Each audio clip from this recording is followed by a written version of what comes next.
Muy bienvenidos a todos a ese culto. Como todos los sábados estamos aquí de Newman Church Bible Architecture. Toda gloria al Señor Jesús, nuestro Dios, nuestro Salvador, por el cual somos salvos por medio de su sangre. Acabamos de tener un culto especial, una oración y la primera alabanza en vivo en The Newman Church. Gracias a nuestro queridísimo hermano Reyes para poder hacer eso con nosotros. Así que le invitamos a juntarse con nosotros durante el culto en vivo. Claro, esas grabaciones son buenas para quien no puede estar con nosotros, pero tienen todos los detalles ahí en bajo del video, en la descripción. Que el Señor les bendiga. Vamos a hablar hoy de algo muy especial y lo vemos en el capítulo 8 de Mateo.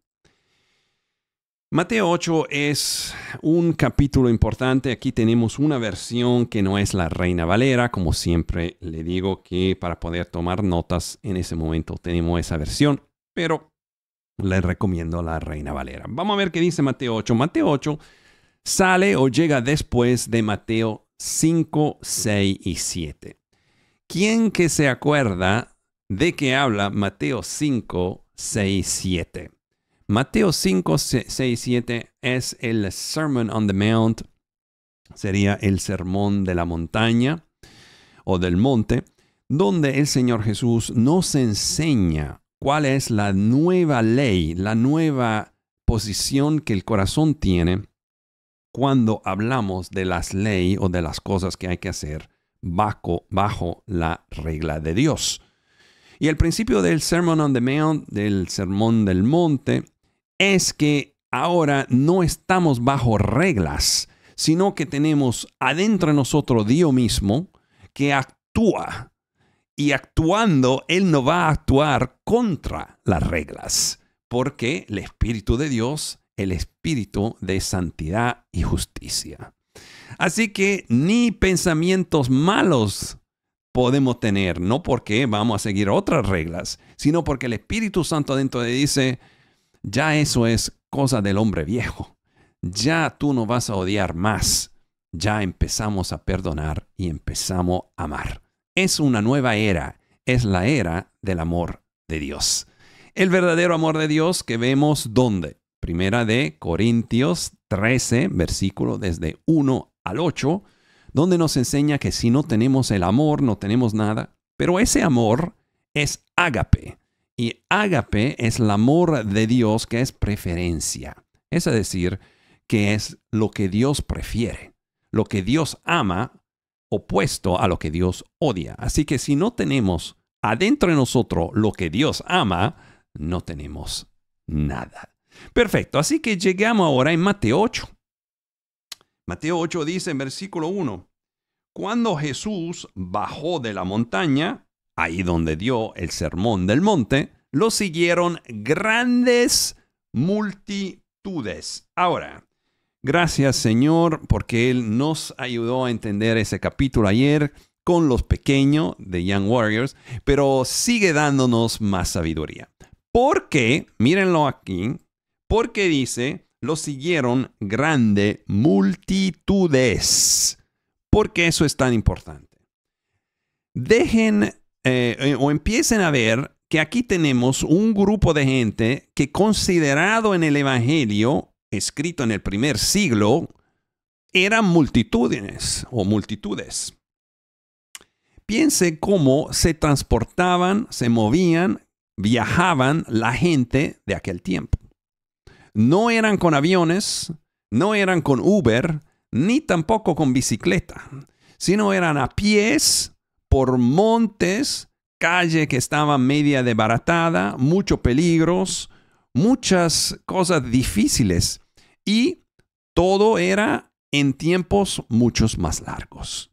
Es decir, que si alguien quería ver a alguien, era porque sí él lo quería o ella lo quería de verdad. Esas no eran las multitudes de hoy que dicen, bueno, hay algo interesante, vamos a ver qué pasa. ¿Por qué? Porque te montas en un avión, te montas en un carro y vas. Pero aquel tiempo era muy diferente, tú tenías que decidir. Así que lo que vemos acá es que ese número de gente es, en comparación con hoy, algo enorme. Segundo punto, hay muchísima gente que sigue a Cristo. Hay muchísima gente que decide conocer o ver quién es ese Jesús de lo que todo el mundo está hablando. Eso es un concepto importante que representa el mundo moderno. Cuando Él bajó de la montaña, de una cierta forma representa el cielo, lo siguieron grandes multitudes. Es decir, todo el mundo conoce a Jesús. Si tú le pides a cualquiera, ¿tú sabes quién es Jesús? Te van a decir que sí. Quizá no crean en él, pero saben quién es Jesús. Lo que estamos viendo es que aquí vamos a ver unas diferencias entre esas multitudes, que es toda la gente que conoce a Jesús, y ciertos particulares que actúan de una forma especial.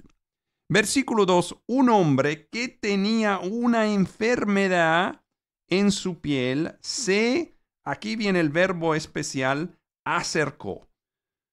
Se arrodilló delante de él y suplicó. Vemos que aquí hay tres cosas que pasan. Primero, él se acerca. Segundo, se arrodilló. Tercero, él suplicó.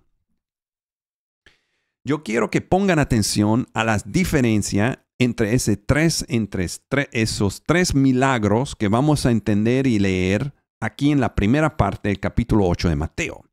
Esa primera persona se acerca y hace tres cosas.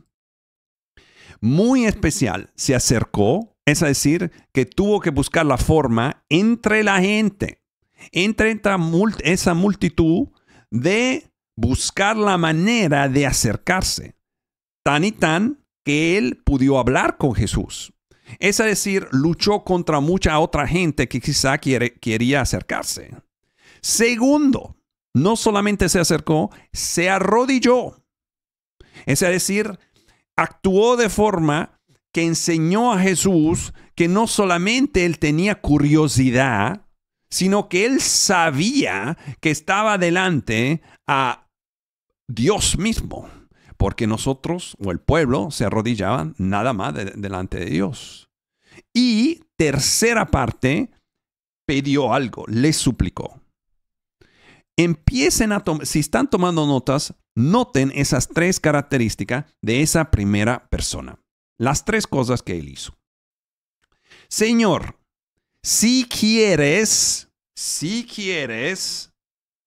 puedes limpiarme. ¿Qué hace Jesús? Versículo 3. Jesús extendió la mano y, aquí viene, tocó el hombre. Si quiero, dijo, queda limpio. Y al instante quedó sano de la enfermedad en la piel. ¿Qué pasa con ese primer milagro? Hay una relación directa entre el enfermo y el Señor.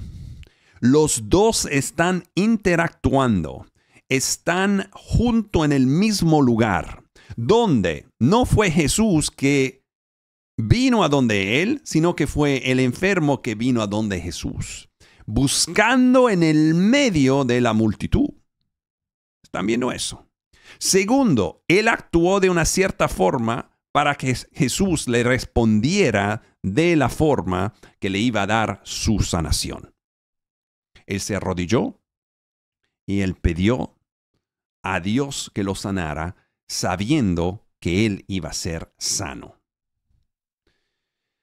Mira, versículo 4, no le digas a nadie, dijo Jesús, solo ve, preséntate al sacerdote y lleva la ofrenda que ordenó Moisés para que le sirva de testimonio. Es decir, en esa primera sanación, el Señor hace algo para que los otros puedan entender que eso fue la mano de Dios. Segunda, Segundo episodio, segunda sanación, la fe del centurión. Versículo 5. Al entrar Jesús en Capernaum, se acercó a él un centurión pidiendo ayuda. Entonces, el primer caso, podemos decir que en ese primer caso es un judío. Alguien de Israel, ¿verdad? En ese segundo caso es un romano. Es decir, alguien que no es del pueblo de Israel, un centurión. Señor, mi siervo, dice el centurión, está postrado en casa con parálisis y sufre terriblemente. Iré a sanarlo. Miren acá que el Señor dice, iré a sanarlo. En otra forma, lo podemos ver como que el Señor dice, perfecto, voy a actuar como ustedes saben que normalmente yo hago, que es ir a donde está el problema. Cuando llegue a donde está el problema, ahí voy a sanarlo. Pero ¿qué pasa en ese caso? El centurión contestó, Señor, no merezco que entres bajo mi techo, pero, aquí está la llave, pero dice, basta que digas una sola palabra y mi siervo quedará sano. No es si quedará sano, él quedará sano. En ese caso, miren la diferencia que el centurión dice, no necesito que tú vengas a mi casa, porque yo sé que tú puedes actuar nada más decidiendo de sanarlo. Está mirando la diferencia entre los dos casos. En ese caso dice, el centurión le explica, porque yo mismo soy un hombre sujeto a órdenes superiores y además tengo soldados bajo mi autoridad. Aquí vemos que la palabra llave es autoridad. Le digo a uno, ve y va, y al otro ven y viene. Le digo a mi siervo, haz eso y lo hace. ¿Cuál es la palabra acá? La autoridad. El centurión romano reconoce que Dios, que Jesús tiene la autoridad de hacer lo que Él quiera, porque Él es Dios mismo. El centurión no necesita una demostración. No está diciendo, vamos a ver, ¿tú sabes qué? Hay ese que está haciendo milagros. Llévamelo a mi casa, por favor, y vamos a ver. Yo creo que él pueda. Estoy casi seguro, estoy seguro, pero tú sabes qué, para estar seguro que venga a mi casa. No dice eso. Dice, yo sé que tú no tienes que ir a mi casa. Yo sé que tú tienes autoridad. Tú tienes que nada más decidir, porque yo sé quién eres tú. Le digo a uno, ve y va, y al otro viene y viene. Al oír eso, Jesús se asombró y dijo a quienes lo seguían, les aseguro que no he encontrado en Israel a nadie que tenga tanta fe. Les digo que muchos vendrán del oriente y del occidente. Acuérdense que estamos hablando de uno que no es judío. Y aquí el Señor lo dice. Le digo que muchos vendrán del oriente y del occidente y participarán en el banquete con Abraham, Isaac y Jacob en el reino de los cielos. Pero a los súbditos del reino, está hablando de Israel, se les echará afuera a la oscuridad donde habrá llanto y crujir de dientes. Luego Jesús dijo al centurión, ve que todo suceda tal como has creído. Tal como has creído. Y en esa misma hora aquel siervo quedó sano. Pues primer capítulo, primer caso, aquí lo vemos, es un caso judío, es un encuentro encuentro entre Jesús y el, el, el señor que tenía la enfermedad, el hombre que tenía la enfermedad. En ese caso, en realidad, el Evangelio nos dice que el centurión mandó sus soldados a avisarle a Jesús. Entonces aquí es por medio de la fe. No hay encuentro físico. Aquí podemos decir encuentro físico. Aquí es un encuentro fe espiritual. Son dos eventos diferentes. Esa fe es más grande. Aquí lo dice, tanta fe. Tanta fe porque es algo espiritual. Es algo donde él no necesitó ver porque él sabía que lo iba a sanar. Tercer evento. Vamos a ver qué pasa en ese tercer evento. Cuando Jesús entró en la casa de Pedro, ¿quién representa a Pedro? Pedro es la iglesia. Vio a la suegra de en cama con fiebre. Vamos a ver, en ese caso, Jesús que ve a alguien que necesita. ¿Quién es ese? La suegra. Es la mamá de la esposa de Pedro. En ese caso, vemos una tercera forma en la cual Jesús puede sanar. Esa señora no es directamente conectada con Jesús, ni le está pidiendo en realidad de ser sana, sino que acaba de ser, ¿quién? La mamá de la esposa de Pedro. Él, Jesús, le tocó la mano y la fiebre se le quitó. Luego ella se levantó y comenzó a servirle. Wow. 3 casos completamente diferentes. En el primer caso, ese es el ejemplo de alguien buscando en el medio de esa multitud. Se acerca a Dios, llega a los pies de Cristo y le dice, yo creo en ti. Ayúdame, sáname, cámbiame. Eso representa también los judíos que han conocido a Cristo y los que conocerán a Cristo. En el segundo caso, estamos hablando de un romano, alguien que no cree en el Dios de Israel. Bueno, él sí creía, pero que los romanos no creían. Y él dice, es nada más mi fe. Es solo la fe que necesito para que tú hagas el milagro. Eso también representa los gentiles que han llegado a Cristo, nosotros, que creemos por fe sin ver. No somos dignos del amor de Cristo. No somos dignos de entrar en el reino de los cielos. Pero por su gracia y por medio de la fe, podemos tener sanación, que es la salvación. Y el tercer grupo es alguien que tiene una relación con la iglesia, donde el Señor está actuando porque nada más esa persona está conectada por medio de uno de los creyentes. Por medio del hecho que Pedro está conectado con ella, sin pedirlo, el Señor viene a sacarlo de la familia de nosotros para sanarlos y para darle vida eterna. ¿Están viendo cuánto grande es el Señor?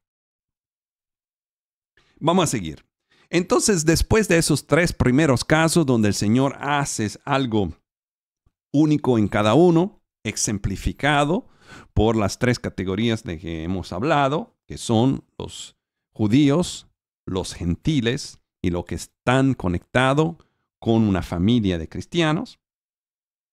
En ese caso, Jesús sigue a hacer la segunda parte de su ministerio. Dice en versículo 18, cuando Jesús vio la multitud que lo rodeaba, dio la orden de pasar al otro lado del lago. Se acercó un maestro de la ley y le dijo, Pongan atención que ese es un maestro de la ley, ¿verdad? Y le dijo, maestro, te seguiré a donde quiera que vayas. ¿Y qué le responde el Señor? Las zorras tienen madrigueras y las aves tienen nidos, respondió Jesús. Pero el Hijo del Hombre no tiene dónde recostar la cabeza. El mensaje que Dios le está dando en ese contexto de esas tres categorías de las cuales acabamos de hablar, es que muchos de los judíos que estaban en esa multitud sí estaban diciendo, te voy a seguir, maestro. ¿Por qué? Porque pensaban que por medio de él iban a, no sé, entender la ley más. No habían entendido todavía entendido que él era el Mesías, que él era Dios mismo entre ellos. Así que Jesús le responde, tú sí dices que me quieres seguir. Tú sí dices que me vas a seguir, pero tiene que ser bajo a tu forma, como tú decidas. Pues te voy a decir eso, tú me vas a seguir, pero no tenemos lugar donde acostarnos. No tenemos una casa, un hotel, una residencia, un palacio donde te voy a dar tu cuarto y te levantas tú la mañana para aprender de mí como tú haces con tus otros maestros. Tú no estás dispuesto a dejarlo todo para mí. Dice acá, otro discípulo pidió, Señor, primero, déjame ir a enterrar a mi padre. Algo muy legítimo, bien normal. Vamos a entender. Se murió el padre. ¿Qué tiene que hacer el hombre? Tiene que enterrarlo, ¿verdad? Pero ¿qué le responde? ¿Qué le contesta el Señor? Sígueme, contestó Jesús, y deja que los muertos entierren a sus muertos. Ahora, esa es la pregunta para ustedes. ¿Qué usted opina? ¿Que eso fue algo metafórico que el Señor habló? ¿O de verdad le contestó al Señor así? Porque vamos a verlo otra vez. ¿Qué dice acá? Dice, Señor, primero déjame ir a enterrar a mi padre. El Señor le dijo, deja que los muertos entierren a sus muertos. ¿Cómo opina usted que ese Señor se sintió? Pero qué respuesta rara. Yo tengo el padre muerto. Le dije que yo iba a enterrar a mi padre y luego te sigo. ¿Cuál es el problema, verdad? Porque el Señor le está diciendo y él le contestó así. Ese Señor escuchó esa respuesta. No fue otra respuesta. No fue con otro comentario. Él escuchó, déjalo todo. Escuchen bien eso. Déjalo todo y sígueme. ¿Qué opinan ustedes de eso?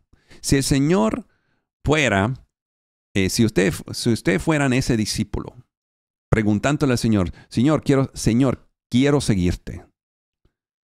Y él dice, perfecto, déjalo todo. Sí, pero primero tengo que resolver ese problema que tengo que acostar a los niños. Y el Señor dice, entrégalo todo, deja eso y sígueme. ¿Qué van a hacer ustedes? Porque la respuesta es como hicieron Pedro y todos los otros, dejaron todo, ¿verdad? Pero aquí vemos algo, que el mismo Pedro regresa en la casa donde la mamá de su esposa está enferma y el Señor la curó, gracias a Dios. ¿Ustedes vieron eso? Lo que acabamos de entender, que el Señor nos explica. El Señor dice, fuiste tú, Pedro, a dejar todo. ¿Por qué dejaste todo? Ahora yo te voy a resolver los otros problemas que tú tienes. Y a la familia que tú dejaste, vamos a regresar ahora juntos y te voy a resolver el problema que la mamá de tu esposa tiene. Porque esa es la respuesta. Yo lo dejo todo para el Señor y Él resolverá como Él sabe resolver por el bien de todo el mundo, porque yo dejé todo para Él. Es decir, que si hubiera la respuesta así de diferente de ese hombre que dijo, déjame ir a enterrar a mi padre, Si hubiera sido otra respuesta, nosotros sabemos que hasta ese entierro hubiera salido mucho mejor. ¿Usted me entiende en lo que estoy diciendo? El Señor te está diciendo, déjalo todo. ¿Por qué? Como el centurión, ustedes tienen que saber que yo tengo la respuesta a todas las cosas. Pero si ponemos el mundo, los problemas, hasta las cosas personales ante de Dios, Él dice, tú no tienes fe, es decir, tú no crees en mí. Todos tenemos problemas enormes. Pueden ser en la pareja, pueden ser en la financia, pueden ser en los salud, puede ser en la familia. Parecen problemas que no se pueden superar. Parecen problemas que nadie puede entender. Pero aquí viene Jesús y te dice, yo vengo a tu casa a ayudarte. Y el centurión le dice, no venga a mi casa porque yo no soy digno que tú entres bajo mi techo, pero yo sé que tú puedes nada más decir una palabra y me lo puedes resolver todo. Yo no tengo que saber toda la Biblia entera y haber estudiado por 10 años para que tú me cambies, para que tú me hagas el milagro. Si mi familia está desbaratada, si mi pareja está completamente dañada, si tenemos problemas financieros, si tenemos problemas con los hijos, yo te lo entrego todos porque yo sé que tú me lo vas a resolver. Y así es la verdad. Pero, ¿cuál es la posición del mundo? La posición de nosotros muchas veces. Déjame primero enterrar a mi padre. Pues algo muy importante, ¿verdad? Es algo que nada más pasó una vez. ¿Cómo puedo no enterrar a mi padre? Porque el Señor te dice, porque tú no me conoces. Cuando tú te entregas a mí, yo entierro a tu padre y te ayudo a buscar la solución de todos tus problemas. No en la forma que tú crees. No es la forma que tú has opinado en tu cabeza que va a ser la solución, sino es la solución que yo tengo para ti. Y muchas veces esa solución nos deja pasar por momentos de pruebas demasiado difícil, pero si tenemos esa fe en Él, vemos en cada paso que Él está al lado de nosotros. Porque lo que es imposible para los hombres es posible para Dios. Aquí vemos entonces que entramos en segunda parte de ese capítulo. En Mateo 8:23 dice, luego, después de todo eso, subió a la barca y sus discípulos lo siguieron. De repente se levantó en el lago una tormenta tan fuerte. Wow, gracias a Dios. ¿Qué acabamos de decir? ¿Qué acabamos de decir? Solo Dios puede hacer eso. Eso no era en el plan del sermón. La tormenta representa un problema enorme. Representa una situación familiar, una situación económica, una situación de salud enorme. Eso es la tormenta. Por eso Él nos explica esa historia en ese mismo capítulo. Que las olas inundaban la barca. Pero aquí está la solución. Jesús estaba dormido. Los discípulos fueron a despertarlo. Señor, gritaron, sálvanos que nos vamos a ahogar. ¿Cuál es la respuesta? Hombres de poca fe. Usted tiene que entender eso, que todos pasamos por ese momento, donde el problema es tan enorme y obvio. Porque la tormenta es una tormenta. Imagínense ustedes ahí en ese barco con Él. Muy probablemente hubieran actuado de la misma forma, ¿verdad? ¿Por qué? Porque la tormenta es real para la carne. Se ve. El problema es enorme para la carne. Se ve, no lo puede negar. Pero ¿qué está haciendo el Señor? Muy tranquilo, está descansando. Cuando ellos le dicen, porque ya no ven solución, Señor, sálvanos que nos vamos a ahogar. ¿Cuál es la respuesta? Hombres de poca fe. Ese es el problema de nosotros o de cualquiera. Contestó, ¿por qué tienen tanto miedo? Entonces se levantó, reprendió a los vientos y a las olas, y todo quedó completamente tranquilo. Gracias al Señor.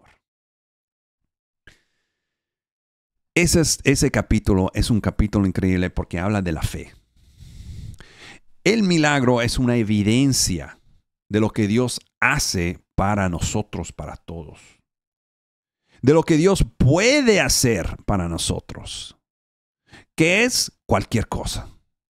Pero todo es conectado con la dimensión y el tamaño de la fe que tenemos. El mundo vendrá siempre buscando razones por las cuales tú tienes que seguir el mundo, hacer las cosas bien. Las cosas que el mundo te dice son las prioridades. Pero el Señor te está diciendo, yo no vine para acomodar al mundo. Yo vine para enseñarte el poder de Dios. Que lo que el mundo te pone como problema, yo tengo la respuesta. Si tú tienes fe. Aquí vemos la diferencia entre los apóstoles que no tienen fe. ¿Por qué? Porque el miedo le está ahogando. Y el centurión que dice, nada más tú tienes que hablar. Los discípulos no salían de su asombro y decían, ¿qué clase de hombre es este? Que hasta los vientos y el mar le obedecen. Del otro lado tenemos el centurión, que sin haberlo conocido, él sabe que ese es Dios y todo es posible para Dios. En la última parte del capítulo de Mateo, vemos una otra parte de su ministerio. Cuando Jesús llegó al otro lado, a la región de los Gadarenos, dos endemoniados salieron a su encuentro de entre los sepulcros. Eran, aquí está la palabra, tan violentos que nadie se atrevía a pasar por aquel camino. ¿Usted sabe lo que estamos hablando acá? Esos son dos demonios que le ponen tan miedo a la gente que la gente ni se atrevía a caminar por ese sitio. Y aquí viene Jesús. Acaba de sanar a los enfermos, acaba de calmar a la tempestad y ahora viene a enfrentarse o a hablar con los demonios que eran tan fuertes. Usted me entiende lo que estamos hablando, ¿verdad? Problemas de demonio que eran tan fuertes que nadie quería enfrentarse con eso. De pronto gritaron a Jesús, ¿por qué te entrometes, Hijo de Dios? Has venido aquí a atormentarnos antes. Esa es la llave, antes del tiempo señalado. Los demonios saben quién es Jesús. Saben cuál es el poder de Dios. Conocen que con el nombre de Jesús, el Espíritu Santo, la fuerza de Dios, ellos no pueden. Esa es la fuerza y el entendimiento que tenemos que tener. Que Jesús puede y va a hacer todo lo que Él decida. Y esa decisión es movida, actuada por medio de la fe de nosotros. A cierta distancia de ellos estaba alimentándose una manada de muchos cerdos. Los demonios rogaron a Jesús, si nos expulsas, mándanos a la manada de cerdos. Vayan, le dijo. Así que salieron de los hombres y entraron en los cerdos. Entonces, toda la manada se precipitó al lago por el despeñadero y murió en el agua. Vamos a ver esa parte que es muy importante e interesante. Los que cuidaban los cerdos salieron huyendo al pueblo y avisaron de todo, incluso lo que él había sucedido a los endemoniados. Tú vas a pensar que le dijeron, mira qué milagro increíble. Eso eran 2 demonios que no dejaban ni pasar. Y mira que ese hombre hizo ese milagro y hasta los demonios le obedecen. Y mira qué pasó. Uno piensa que eso fue lo que dijeron, ¿verdad? Pero no. ¿Qué dijeron ellos? Lo que dijeron hizo que entonces todos los del pueblo fueron al encuentro de Jesús y cuando lo vieron le suplicaron que se alejara de esa región. Preferimos quedarnos con los demonios. Es mejor quedarnos con los demonios. Que tú no vengas a destruir los cerdos. Que han muerto ahora los cerdos. Tú no has creado un problema. Eso es el mundo de hoy. Al frente del milagro de Dios, la gente dice, yo me quedo con lo tradicional, como dijo Samuel Esteban en sus días buenos. Tenemos que tener la fe del centurión, que dijo, Señor, yo sé que todavía no estoy en posición de ser limpio, de ser correcto, de tenerlo todo organizado bien, pero yo sé que sí tú puedes salvar. Yo sé que tú tienes el poder para sanar a mi siervo. Tú eres el Hijo de Dios. Tú vas a hacer el cambio en mi familia. Por eso confiamos en el poder de la sangre de Cristo. Él nos va a limpiar. Él nos va a santificar. Pero el primer paso es creer que Él lo pueda hacer. Pues dile con tu corazón hoy, Señor, yo creo en ti. Cualquier problema yo tengo, y así explícaselo al Señor. Él sabe ese problema que tengo en mi familia, en mi pareja, en mi situación financiera, en mi salud, lo que sea. Explícaselo a Él. Yo sé que tú lo vas a sanar. Por tu gloria, yo creo en ti. Por siempre en tu palabra. Que el Señor le bendiga a todos en el nombre de Jesús. Amén.